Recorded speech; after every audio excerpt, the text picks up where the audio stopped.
Special ఎడిషన్లో వచ్చినటువంటి today special ఏమంటా ఉందో ఒక్కసారి చూద్దాం. ఓటు వెలిగే ప్రజాస్వామ్యం. ఓటు అనే అక్షరం ప్రజాస్వామ్యానికి శాశ్వత సంతకం. ఓటు అనే అక్షరం ప్రజాస్వామ్యానికి శాశ్వత సంతకం. ఓటరు పేరు అనే పంక్తి భారత రాజ్యాంగం రాసిన గౌరవ గీతం.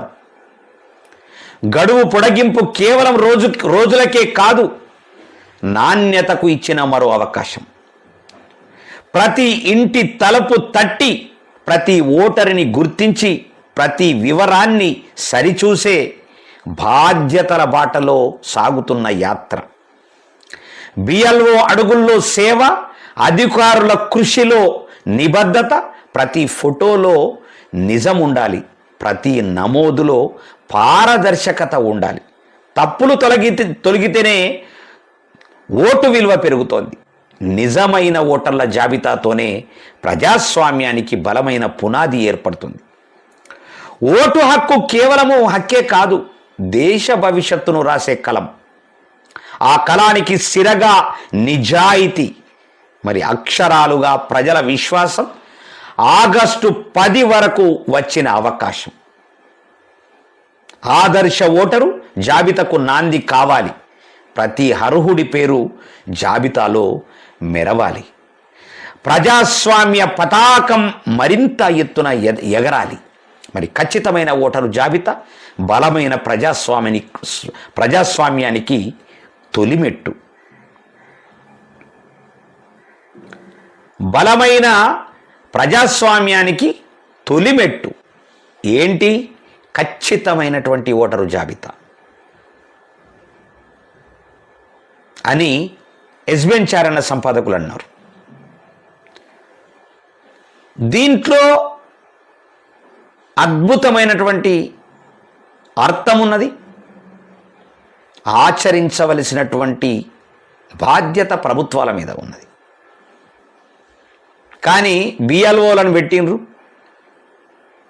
చక్కగా చూడరాదు, చక్కగా రాయరాదు, చక్కగా స్పెల్లింగులకు కూడా రావు.